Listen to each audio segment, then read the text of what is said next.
Welcome to A Stride Above podcast, where our commitment to excellence in equine health and athletic performance unites us. Join your host, Dr. Alberto Rullan, as we trot through the essential topics that matter most to you and your equine family members. With over 15 years of experience in equine sports medicine and rehabilitation, Dr. Rullan is dedicated to navigating you through the latest innovations and essential insights in horse health. Together, we'll ensure that you and your horses always remain a stride above the rest. Well, hello, welcome to another episode of A Stride Above. My name is Alberto Rullan, your host, but you knew that. This is Dr. Lichoa, and today, welcome Dr. Lichoa. Thank you very much for having me today. Dr. Lichoa works with us Performance Equine Veterinary Services and also Equine Performance Innovative Center. You probably have seen his story already. We did a podcast on his story. So he is a very big fanatic of reproduction. So if you ever call us for any questions about reproduction, I am going to direct all questions to him. So today, what I wanted to talk about is some of the most common questions related to reproduction. And we're going to do multiple episodes because we don't want to keep it over 10 minutes and we don't want to bore you to death. But the most common questions, let's get right to it. What's the most common question that we get? One, I have a horse in show and this mare, this filly is always in heat. What are the steps that we need to do in order to handle this? Because it's quite annoying to be showing a mare, or it always happens, right? That you're right getting to the show and all of a sudden she comes into heat. Well, the heat cycle on the mares is probably one of the most intriguing success on the life of the mare on the competitions, because they can lose all the focus on the competition, and you could be a champion female running, competing, and the day she's in heat, maybe she'll be the worst horse at the day. Mm-hmm. So let's to start first to telling you the mares they cycle between a spring and summer when the daylight is longer than on the daytime. So what happened is they need the daylight to cycle, especially here in the United States, that we have very for the marked seasons. The mares are out naturally between fall and winter, and they come back to cycle on the spring. But here in Florida, because our winter is not too bad, they may have erratic cycles during that time, during the winter or fall time. So what we do on the mares what is the best thing to do on the mares for competitions? We have to mimic them, they are pregnant. Because when the progesterone the mare has in the body, they settle them down and they let be focused on what they do. So especially you will realize that the mares been acting in heat more often during the spring and the summertime. So what we do in this time in a high-level competition, we do need to ultrasound the ovaries on the mare to make sure which part of the cycle is she. So they develop the eggs, they call them follicles. So when they ovulated, they have a period of between 12 to 15 days that are a period that they produce progesterone. If the mare is not pregnant, in 15 days, the body tells them to cycle again.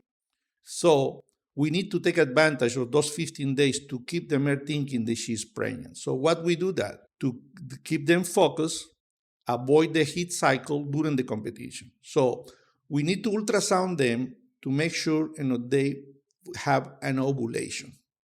Ovulation means that the egg is erupted and ready to be bred, but we don't want to do that. We make sure she has been ovulated, and then we wait 5 days. That is the period of time that the corpus luteum is a part of the body of the ovary that produces the progesterone.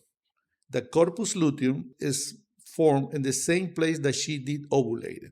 So when we see that structure on the ultrasound, we know for a fact that she's not in heat. So if we start giving progesterone in that moment, as soon as we give them progesterone every day, the mare doesn't come back on heat. So we have 3 different ways to keep is oral basis daily on a product, synthetic progesterone called Regumate. that we have to give in daily, 10 cc's average per mare every day. We have injected progesterone. You can use it every 10 days, but with the problem with the injected progesterone is very sore. So you have to keep in mind that anytime you want to inject a horse and they know it's very sore, they will remember that. You have to be careful with those injections. That's the reason I'm very big fan to use Rejume daily, because it doesn't hurt. You can even put it on the feed. Make sure they eat it, no problem, no side effects. So as long as you keep the mare on Rejume, she will be out of heat. So you can schedule your competition time with your cycle on your mare. So if you know you want to compete during the whole summer time or the springtime, you make sure your vet ultrasound the mare, make sure she's out of heat, and you can start giving Rejume. Why is that question? That situation has to be that way? Because if the mare is ready to ovulate and she has a big follicle, like between 40 or 50, 45 millimeter follicle, and she's ready to ovulate, when you start giving the Rejume, that follicle, that ovary is going to be painful. Mm-hmm. So you want to make it worse. So the horse is going to be in pain all the time. And now when you want to start thinking it's the hocks, you want to start thinking the sacroiliac, and sometimes it's just as simple as the ovary. So that's the reason you have to make sure that your mare is out of heat to you started with the Rejume. So, well, I have so many questions. So first, you mentioned Rejume, but for those of our audience that are not in the United States, what is Rejume? It's a hormone, right? It's a synthetic progesterone that do not alter the real values on the progesterone that the mare produce. Okay, understood. And is it safe for people? Can women touch this without a problem? You have to follow all the instructions, because on the women's, especially on the young women, they have their cycle every month. They have to make sure that Rejume doesn't get on their hands, because it's absorbable very fast by the skin. So you have to wear gloves. So if you're a woman, please wear gloves all the time. The bottle is very specific. They have those instructions, and you have to use gloves because it's very easy to be absorbed through the skin. Got it. So another question. Very commonly, I'm at a show working on horses, and they tell me, hey, this mare's in heat. Let's put it on Rejume. But you just say something very interesting. We should palpate them first. Ultrasound is much better, because their hand can lie to you sometimes. So what would you do if this horse has a large follicle, and you don't want him on Rejume yet? What's the course of action? You promote the ovulation with the gonadotrophin chorionic or the synthetic disorelin. Okay. There's one shot. They usually, when you give that shot, they ovulate between 24 to 48 hours. So, but again, if the follicle is very small and you give them the hormone to ovulate, they do not ovulate. Mm-hmm. So they want to make it painful too, because they want to promote the growing of the follicle, and you think the mare is being ready to ovulate. Mm-hmm. Because those hormones, they work much effective when the follicle is between 36 and above millimeters of size of the egg.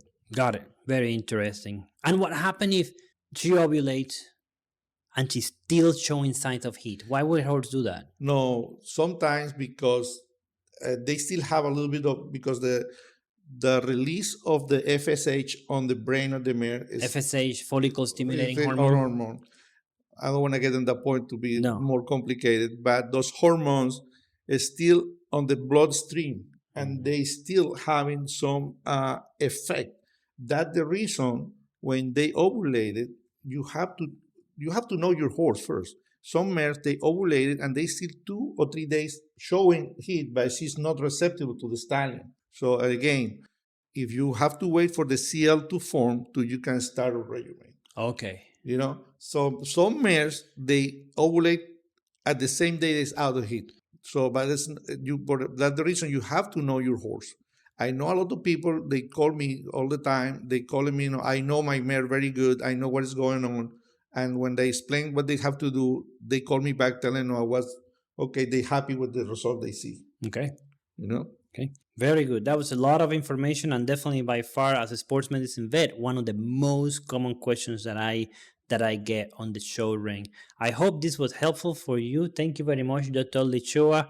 I hope you enjoy another episode of Ace Stride Above. Stay tuned because we got more. Thank you.